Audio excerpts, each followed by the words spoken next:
Buenas tardes, amigos y hermanos. Ya había grabado el mensaje, pero pues, algunas veces resulta que, según yo grabé, y el programa que uso para grabar no grabó. Entonces, voy a transmitirlo de nuevo, pero las lecturas bíblicas las hace generalmente la iglesia. Entonces, esta vez te voy a pedir que tú hagas todas las lecturas bíblicas. Y el mensaje para hoy se titula La santidad y el Espíritu Santo. Voy a pedir que leas Juan 16, del 1 al 33, como texto de introducción.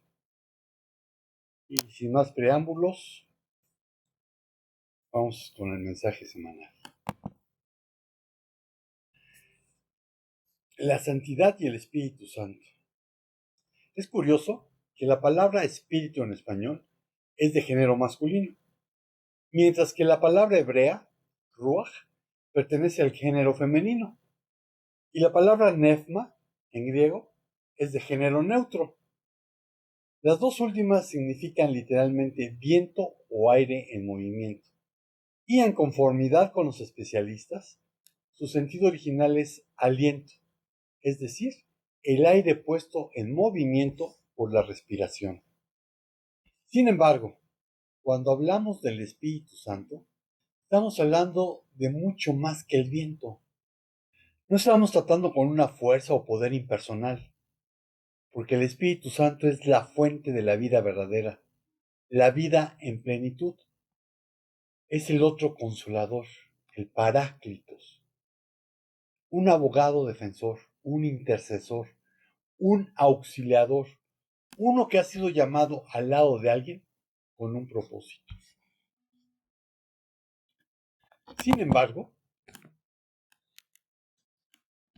entre los cristianos, quizás el Espíritu Santo es la persona divina menos comprendida,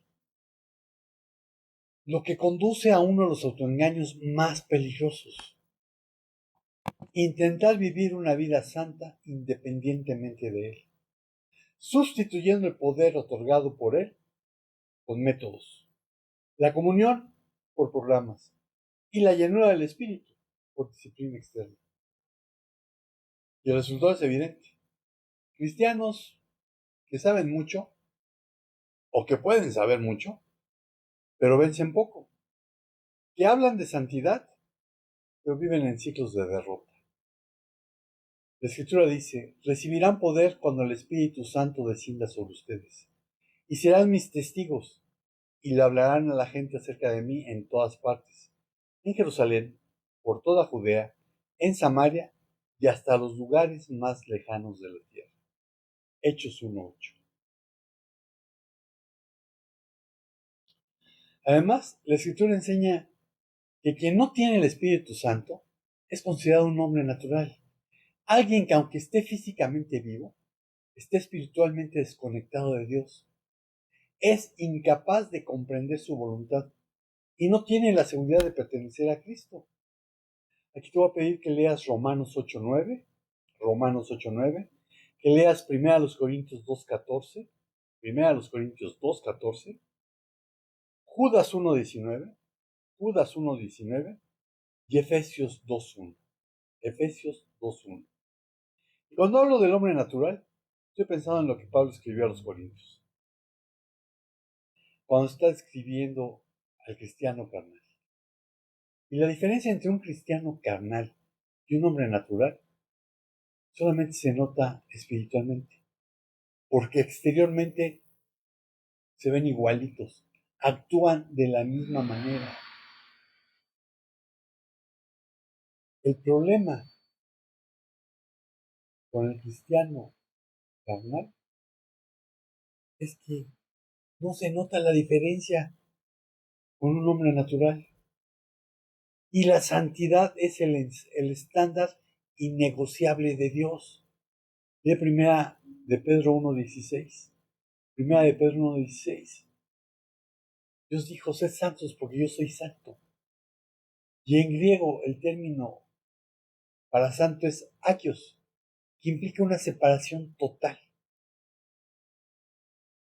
Y ojo, Dios no rebaja el estándar para acomodar nuestra debilidad. Hebreos 12:14. El estándar de Dios no es como la cinta métrica de una costurera o el metro de sastre que puede doblarse si es necesario. Más bien, es como una plomada que siempre marca lo recto, aunque el muro esté torcido. Y para eso sirve la plomada. No son pocos los que intentan alcanzar ese estándar con recursos humanos. Pero la Biblia dice, porque yo sé que en mí, es decir, en mi carne, no habita nada bueno. Romanos 7:18. Sin la presencia del Espíritu Santo, la vida humana es como un guante que aunque tiene la forma exacta de una mano, carece de vida y movimiento. Solo cobra utilidad y poder cuando es llenado. Así que vamos a ver cómo es que la santidad está íntimamente ligada al Espíritu Santo. La semana pasada el mensaje era que si la Declaración de Independencia de los Estados Unidos hubiera dicho el derecho a la búsqueda de la santidad en lugar de la búsqueda de la felicidad, pues otra hubiera sido la historia. Bueno, hoy vamos a hablar de la santidad y el Espíritu Santo. Así que vamos a ver cómo está íntimamente ligada la santidad con el Espíritu Santo. Él es el único que santifica. Segunda a los Tesalonicenses 2, 13 al 17. Segunda a los Tesalonicenses 2, 13 al 17. Pero nosotros debemos dar siempre gracias a Dios respecto a vosotros, hermanos amados por el Señor, de que Dios os haya escogido desde el principio para salvación, mediante la santificación por el Espíritu y la fe en la verdad, a la cual os llamó mediante nuestro Evangelio, para alcanzar la gloria de nuestro Señor Jesucristo. Así que, hermanos, estad firmes y retened la doctrina que habéis aprendido, sea por palabra o por carta. Y el mismo Jesucristo, Señor nuestro, y Dios nuestro Padre, el cual nos amó y nos dio consolación eterna y buena esperanza por gracia, conforte vuestros corazones y os confirme en toda buena palabra y obra. Y donde dice escogido, el verbo es ereome, seleccionar, preferir, escoger, con el propósito de mostrar un favor especial. Dios seleccionó a los tesalonicenses y a todo nacido de nuevo para salvación, no basado en el amor hacia Él, ni en ningún mérito que se pudiera tener, sino debido al gran amor de Dios. Desde el principio, o como dicen muchos manuscritos, como primicias desde el principio. La iniciativa para la salvación viene de Dios, no del hombre. Por eso se hizo hombre. Lo hace mediante la obra del Espíritu Santo, quien aparta a los individuos elegidos para que vivan santamente y separados del pecado. Eso dice Juan 16, 7 al 11. Juan 16, 7 al 11. El Espíritu Santo regenera, habita en y bautiza a quienes optamos por tener una relación personal, cercana, íntima de amor con Él, para que pertenezcamos al cuerpo de Cristo. Si lees Tito 3:5, vas a ver que Él habita en el creyente. Perdón, que Él regenera para que lleguemos a ser creyentes. Primero Corintios 3:16 dice que Él habita en nosotros. Y primero Corintios 12:13 dice que nos bautiza. Por otra parte, el ser humano debe depositar su fe en la verdad. Juan 14:6. Jesús dijo, yo soy el camino y la verdad y la vida. Nadie viene al Padre si no es por mí. Dijo la verdad, no dijo una verdad. Porque la verdad no es un concepto filosófico, insisto. La verdad es Jesucristo. Y si la verdad es Jesucristo, la verdad es absoluta. No como se pretende en esta época que sea relativa. El Espíritu Santo usa la palabra de Dios para purificar la vida del creyente. Juan 17, 17. Juan 17, 17. Los tesalonicenses fueron llamados para la salvación mediante el Evangelio, cuando este fue proclamado en Tesalónica. El propósito de Dios al hacer esto con ellos y con todo aquel que ha nacido de nuevo es que algún día los creyentes podamos alcanzar y compartir el esplendor y honor de la gloria de que actualmente disfruta nuestro Señor Jesucristo. ¿Quieres ver cómo es esta? Lee Hebreos 1.3. Hebreos 1.3. El texto dice que los tesalonicenses debían mantenerse firmes, perseverar, persistir, mantenerse en pie. Usa el verbo estico. Esto solo puede lograrse sobre la base de las promesas de Dios. Permanecer en la fe es permanecer en el Señor, porque la fe mira al Señor y Él la capacita para mantenerse en pie. Él es quien nos capacita para persistir, para perseverar, para mantenernos firmes. El permanecer en el Señor da un poder sustentador y crea comunión. Otorga la libertad respecto al pecado y al legalismo, por lo que aquellos que confían en Él deben mantenerse firmes en su libertad. Gálatas 5.1. Porque para la libertad fue que Jesucristo nos hizo libres. De Gálatas 5.1. Siempre existe el peligro de no vivir la experiencia cristiana a causa de las presiones, de las pruebas y las influencias negativas del mundo, la carne y el diablo. Por eso, Pablo amonesta a retener la doctrina que se ha aprendido, aferrándose con fuerza a lo que les había sido enseñado. Hay creyentes que no se disipulan, oran poco, dependen escasamente del Espíritu y esperan grandes victorias.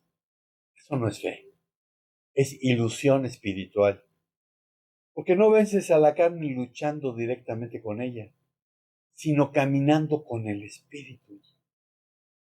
Tu santificación la desarrolla el Espíritu Santo. El segundo punto es que debes depender de Él a diario. Debes depender de Él a diario. Efesios 5, 15 al 20. Efesios 5, 15 al 20. Así que tengan cuidado de cómo viven. No vivan como necios, sino como sabios. Saquen el mayor provecho de cada oportunidad en estos días malos.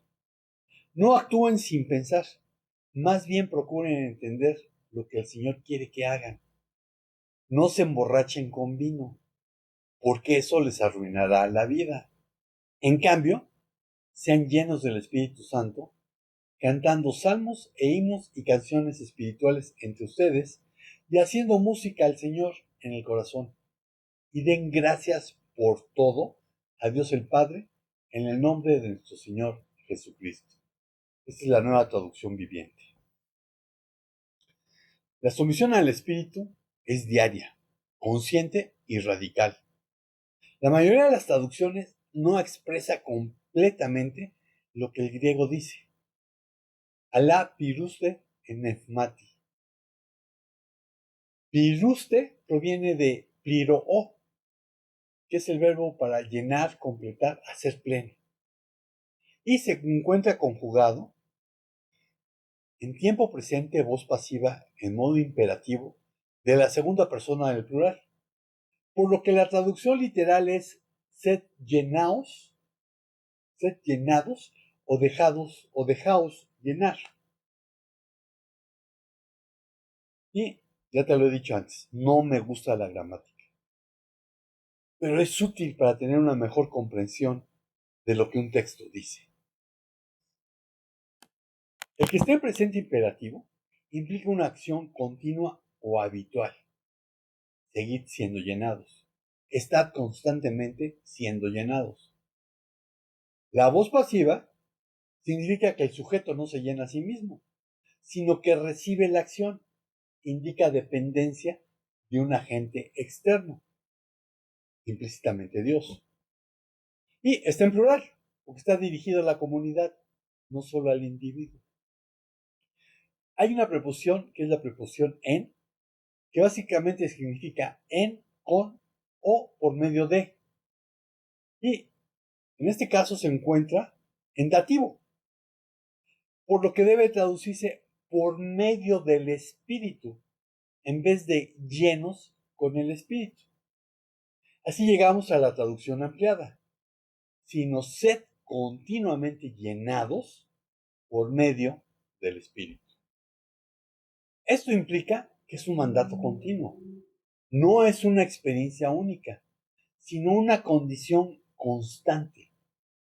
Y repito, al estar en pasivo, el creyente no produce la llenura, la recibe, una dependencia divina. El plural indica que es una realidad corporativa, no solo del individuo. Hebreos 10:25. Por eso la invitación es a no dejar de congregarse. La Biblia no prohíbe el consumo del vino u otras bebidas alcohólicas, pero sí demanda tener un consumo controlado y que no sea tropiezo para los demás. El creyente debe estar bajo el control del Espíritu y de nada o nadie más. Por poner un ejemplo sencillo de entender. Imagínate un paciente que está conectado a un respirador. No va a negociar cuándo depender de la máquina. Sabe que cada segundo depende de ella para vivir. Bueno, así debe ser nuestra dependencia del Espíritu, a cada segundo. No obstante, muchos consultan más su lógica que al Espíritu, más su experiencia que la palabra, más sus emociones que la dirección divina. El melate no es dependencia, sino autosuficiencia disfrazada. Recuerda, el mandato es sed continuamente llenados por medio del Espíritu. La parte activa de tu parte es ponerte día a día en la posición de ser llenado por el Espíritu Santo. ¿Cómo? Cantando salmos e himnos y canciones espirituales entre nosotros, lo que fortalece a la comunidad, estimula al amor y a las buenas obras, haciendo música al Señor en el corazón, lo cual facilita dar gracias por todo. Yo tengo la costumbre de cantar cuando estoy bañando. Y hace algunos años, uno de mis sobrinos, cuando yo me estaba bañando y estaba cantando alabanzas, cuando dejé de bañar y me salí, me dijo, tío, qué feo cantas. Y sí, no lo niego, yo canto feo, soy desafinado. Pero mi respuesta a mi sobrino fue, no estaba cantando para ti, estaba cantándole a Dios. Y cuando tú alabas a Dios, no importa lo desafinado que seas, Dios ve tu corazón, Dios ve la intención de tu corazón. Ahora bien, cuando cantamos en grupo, escuchemos la música para tratar de estar a tono con todos los demás y no desafinar a otros. Tu santificación depende del Espíritu Santo. El tercer punto es, Él transforma tu vida. Filipenses 2, 12 al 18. Filipenses 2, 12 al 18. Y voy a leer de la versión Reina Valera actualizada al 2015.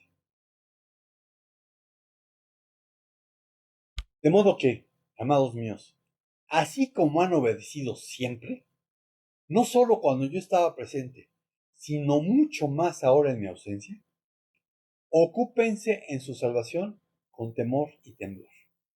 Porque Dios es el que produce en ustedes tanto el querer como el hacer para cumplir su buena voluntad. Hagan todo sin murmuraciones y contiendas, para que sean irreprensibles y sencillos, hijos de Dios sin mancha, en medio de una generación torcida y perversa, en la cual ustedes resplandecen como luminares en el mundo. reteniendo la palabra de vida. Así yo podré gloriarme en el día de Cristo, de que no he corrido ni he trabajado en vano. Al contrario, aunque haya de ser derramado como una ofrenda líquida sobre el sacrificio y servicio de su fe, me gozo y me regocijo con todos ustedes. De igual modo, gócense también ustedes y regocíjense conmigo. Ocúpense. Aquí el verbo es katergásome, que se puede traducir como llevar a cabo, hacer, acabar, realizar, suscitar, producir, preparar. Y una vez más la gramática. Aquí tenemos el verbo conjugado en presente. Voz media en modo imperativo de la segunda persona del plural. Y te voy a explicar este rollo de voz media, voz activa y voz pasiva. Si yo tuviera cabello y dijera me peino, está en voz media, porque yo realizo la acción, pero también la estoy recibiendo. Si yo digo peino a X, yo estoy realizando la acción. Entonces es una voz activa. Pero si digo me peinan, entonces es una voz pasiva, porque yo recibo la acción. Entonces repito, si yo me peino, hago la acción y la recibo. Esa es una voz media. Entonces, al tener la voz como media este verbo, implica involucramiento en la acción.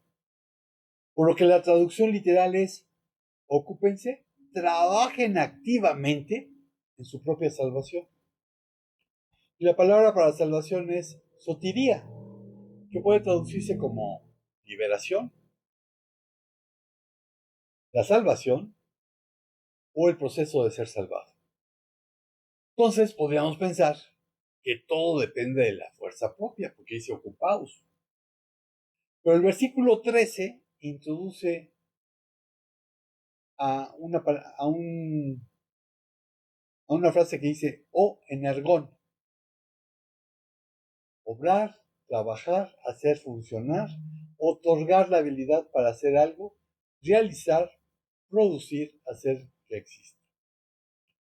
El verbo energeo está conjugado en presente activo, participio singular nominativo. Ahora está en participio. El que está en participio significa que no está actuando como el verbo principal de la oración, sino como un adjetivo verbal. Qué horrible es la gramática, pero qué útil. Así que en lugar de declarar una acción directa, como él hace, funciona como un modificador que describe al sujeto indicando una acción en desarrollo. Entonces, lo anterior nos dice que es Dios quien ejecuta la acción y cómo la hace, de manera continua o simultáneamente a otra acción, desplegando una actividad constante y transformadora. Esto nos ayuda a entender que el creyente trabaja externamente porque Dios es el motor que, en tiempo presente y de forma activa, produce esa energía desde dentro. Acuérdate, el Espíritu Santo habita en el creyente. Una vida transformada es la evidencia inevitable. Mateo 7:16. Por sus frutos los conoceréis. Búscalo. Gálatas 5:22-23. Mas el fruto del Espíritu es amor, gozo, paz, paciencia, benignidad, bondad, fe, mansedumbre y templanza. No son 9 frutos, son 9 características del fruto espiritual. Y aquí doy el ejemplo de la sandía. ¿Cómo es una sandía? Verde. No, espérate. Es verde con franjas verdes más oscuras. Pero también tiene una pulpa roja. Y entre lo verde y la pulpa roja hay una parte blanca. Pero la pulpa roja tiene semillas negras. Pero eso no es todo. La mayor parte de la sandía es agua. Entonces, si vas a describir una sandía, habría que decir todo eso. El fruto del Espíritu tiene las 9 características que mencioné. Ve Romanos 8:13. porque el fruto es consecuencia. Un árbol no se esfuerza por producir fruto, simplemente lo produce por estar vivo y bien nutrido. Si tú estás escuchando y viendo esto, es porque estás vivo. Ahora la pregunta es, ¿qué tan bien nutrido estás?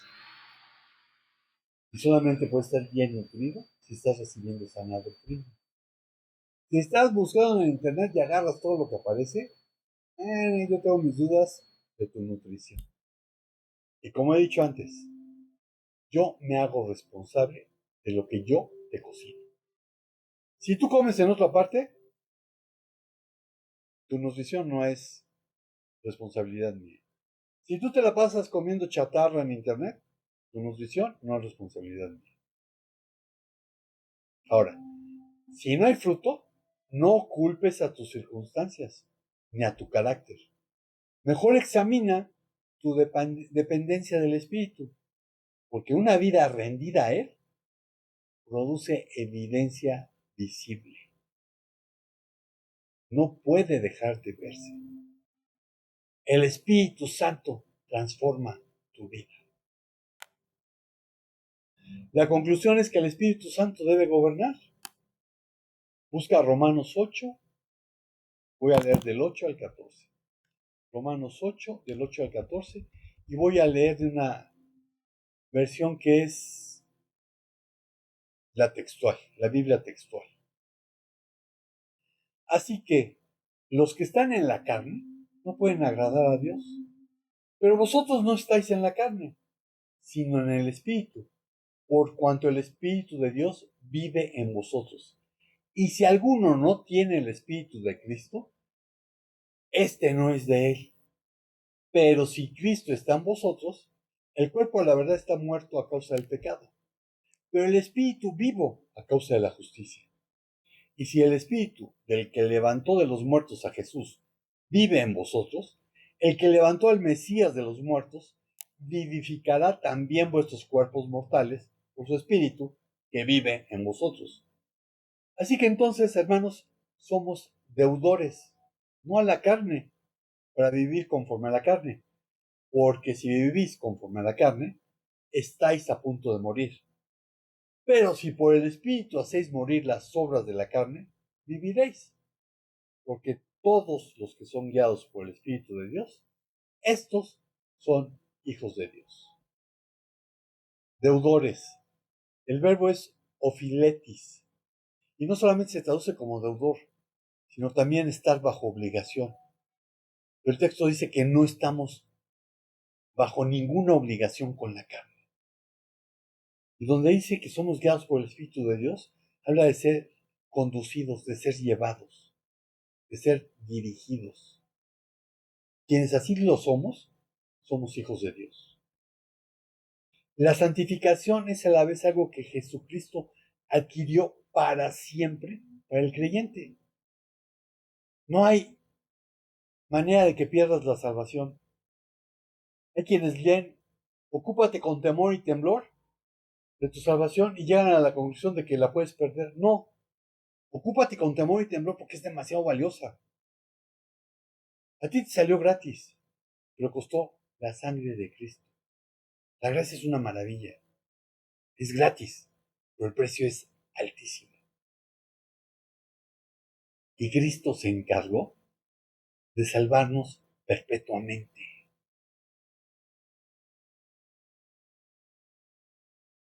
Entonces, dado que Él nos ha salvado, que Él nos adquirió para siempre, tenemos un llamado a la santidad. Y sí, podemos decir que Él ha santificado a los creyentes por su obra y son por lo tanto santos, pero debemos ser conformados a su imagen. Entonces, sí soy santo porque he sido apartado para Dios, pero todavía no he llegado a la imagen del varón perfecto. Todavía no he llegado a la estatura de Cristo. Este es un proceso de santificación. Bueno, esto demanda un esfuerzo del creyente, una lucha permanente con el viejo hombre. Y recuerdo un hermano decía que el viejo hombre era como cuando estás en la alberca y estás tratando de mantener un balón, una pelota bajo el agua. Mientras pones atención, va a permanecer ahí. pero en cuanto te descuidas, ¡pum!, sale a flote. Sí, actuó el viejo hombre. Tienes que poner atención para que no salga a flote. Sin embargo, es la obra de Dios la que nos perfecciona. Y conforme a Filipenses 1:6, estando convencido de esto, que Él nos va a perfeccionar en el día de Jesucristo. Entonces todos vamos a llegar juntos a la meta. ¿Cuándo? Cuando Cristo vuelva. Todos, incluido el que escribió Filipenses 1:6, vamos a entrar juntos a la meta. Al cristiano le corresponde resistirse a seguir las inclinaciones y deseos de su naturaleza pecaminosa, negándose a los esfuerzos de tal naturaleza cuando trata de imponer su estilo de vida. Ve Tito 2:12. La forma de vida pecadora, es decir, conforme a la carne, porque esta resulta en muerte. Y que quede claro, esto no indica que el creyente que peca se enfrentará a la muerte eterna en el lago de fuego, sino que no disfrutará de su vida espiritual, porque se parece a un no creyente. Lee 1 Corintios 3, del 1 al 4. 1 Corintios 3, del 1 al 4. Y un no creyente es incapaz de disfrutar la presencia eterna del Espíritu porque no lo tiene. El cristiano carnal, aunque tiene al Espíritu Santo, no le ha permitido dirigir su vida. Su ego sigue sentado en el trono. La diferencia entre un no creyente y un cristiano carnal, además de lo que ya he dicho antes, es el creyente, aunque sea carnal, no es un pecador. ¿Por qué? Porque su estilo de vida ya no es el pecar. Ya no peca a gusto cuando llega a hacerlo. El no creyente es su estilo de vida. Ni se pone a pensar si está pecando o lo está haciendo normalmente. Para él ese es su estilo de vida. El Espíritu Santo transforma tu vida. Debes depender de Él para ser santificado. Porque Él es el único que santifica. Imagina que eres un velero. Puedes tener el mejor diseño. Pero sin viento, no avanzas. Bueno, el Espíritu Santo es ese viento. Y así como un velero no se mueve por su estructura, sino por el viento, tú no puedes ser santo sin la obra del Espíritu Santo. Te repito, la santidad no es opcional, pero tampoco depende de uno mismo. No se trata de esforzarse más, no se trata de echarle ganas, se trata de rendirse más. Luego entonces, la pregunta no es si quieres ser santo, más bien es, ¿estás dispuesto a dejar de depender de ti mismo y rendirte completamente al Espíritu Santo? Porque donde el Espíritu gobierna, la santidad no es un esfuerzo, es una evidencia. Así que concluyo diciéndote, evalúa tu dependencia del Espíritu Santo. Evalúa tu dependencia del Espíritu Santo. Y Señor, pues te damos gracias por tu palabra. Te damos gracias porque tu palabra es verdad, porque ella nos guía a toda verdad. Y la verdad eres tú, Jesucristo. Te damos gracias por ello. Y pedirte que nos muestres aquellas cosas que no te agradan. Que conforme a lo que dice tu palabra pongas en nosotros el querer como el hacer, porque ya lo has hecho, para hacer tu voluntad y no la nuestra.